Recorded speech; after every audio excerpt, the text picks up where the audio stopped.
Okay, grade 11. So as much fun as I've had talking about the Great Depression with you, it is time to move on. So we're going to look at some of the causes of World War II. But before we do that, it's important for you to understand that the Great Depression wasn't just happening in Canada or just in Canada and the USA. Everybody in the world was having problems with money, but hit hardest would be North America and then also Europe, because not only were they affected by the Great Depression, but a lot of them had lost money after World War I, especially Germany. So people in Europe were looking for stronger political leadership. And so what that meant was a lot of them were turning to dictators. Now, a dictator is one person who controls an entire country. So even if a dictator is elected, this is not a democracy. You don't have people voting on different issues. You definitely don't have referendums where the entire country is voting on issues. This is one person making all the decisions, whether the people like it or not. But these people are saying, no, this is what we need. You know, we're in crisis, we have no money, we need somebody strong who can just get things done. So what happens is 1922 in Italy, they elect this guy named Benito Mussolini. Now, what he does is he introduces the idea of fascism. So fascism is totalitarianism, which is, like the government, and in this case the dictator, controls everything, what you can say, what you can do, where you can go, everything. So he introduces that, but also fascism has an extra element of this angry militant nationalism. So they're saying, okay, well, our country's better than the rest of the countries, right? That nationalism aspect, but it's also very militant. So they're just in this constant state of readiness for war. So they're super aggressive, ready to fight anyone. You want to fight, let's go. Always ready. So this is what's happening in Italy. And as you can imagine, people who don't agree with the dictator weren't looked upon very nicely. So they had a few options. They could just be quiet, they could flee, or they could get killed. Those are your options if you disagree with Mussolini. Now, 1921, this guy, maybe some of you have heard of him, Adolf Hitler, takes control over a political party in Germany.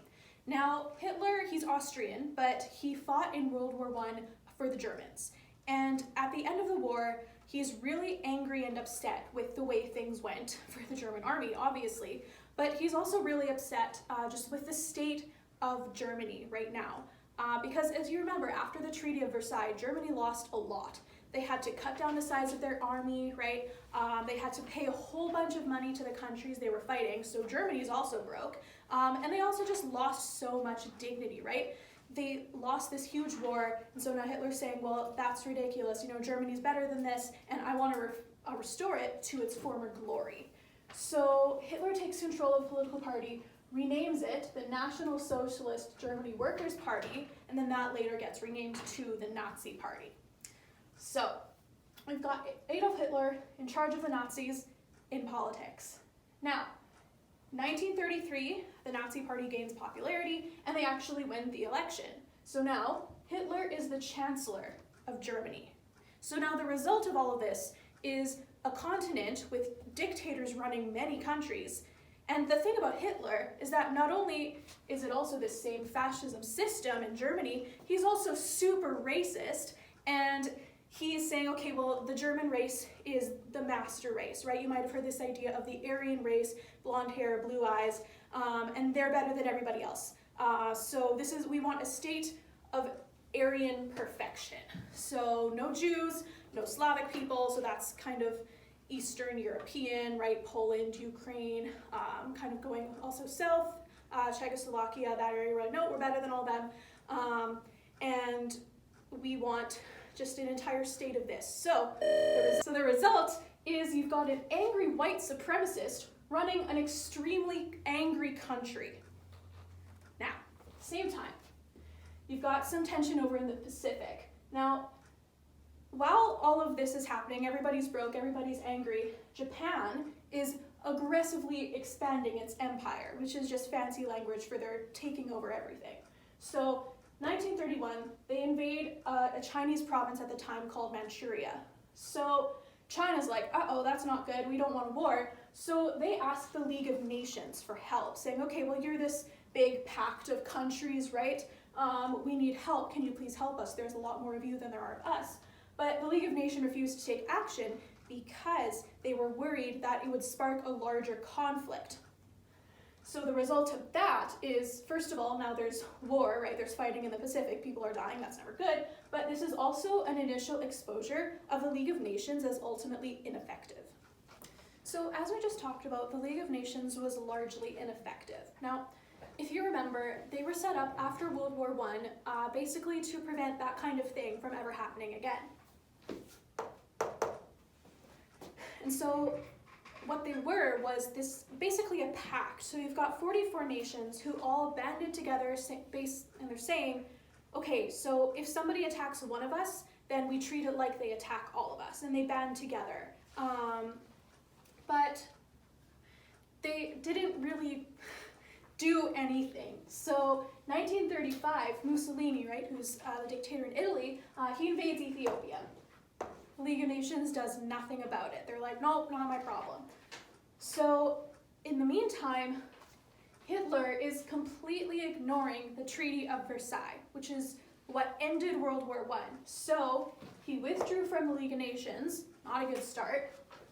He built a huge, powerful army directly going against the clause of the treaty that says you have to limit the size of your army. He stopped reparation payments, right? So those payments that Germany was making to other countries for the war. And then he also took control of an area called Rhineland, which is along the Germany-France border. So now the League of Nations is like, oh no, we don't know what to do. And then immediately after, Germany takes control of Austria and parts of Czechoslovakia, right? This was one country at the time. So instead of saying, hey, that's not allowed, and you cross one of us, you're going to cross all of us, and all of the great things that they said when they created the League of Nations, they responded with a policy of appeasement. So what that means is basically trying to compromise, give Hitler what he wants, and then hopefully he'll be satisfied and stop. But think of it this way. For those of you who have small children in your life, when a kid throws a temper tantrum and then gets what they want out of it, they don't stop throwing temper tantrums. They throw more temper tantrums because they've learned that that gets them what they want. So the result of appeasement is complete disaster because Hitler just keeps going and going and going. Now, the big event that leads to the start of World War II. So August 23rd, 1939, Hitler and Joseph Stalin signed a non-aggression pact. Now, Joseph Stalin is the leader of the USSR, or the Soviet Union, which is a federation of countries, including Russia, and then also including places like Ukraine and places in that area. And so they signed a non-aggression pact saying we're not going to fight each other. Now, the thing is, Britain and France had already refused this kind of alliance with Stalin. Why? Because the USSR was communist, and they were worried that by forming an alliance with him, Stalin would try to spread his communist ideals to the western part of the continent.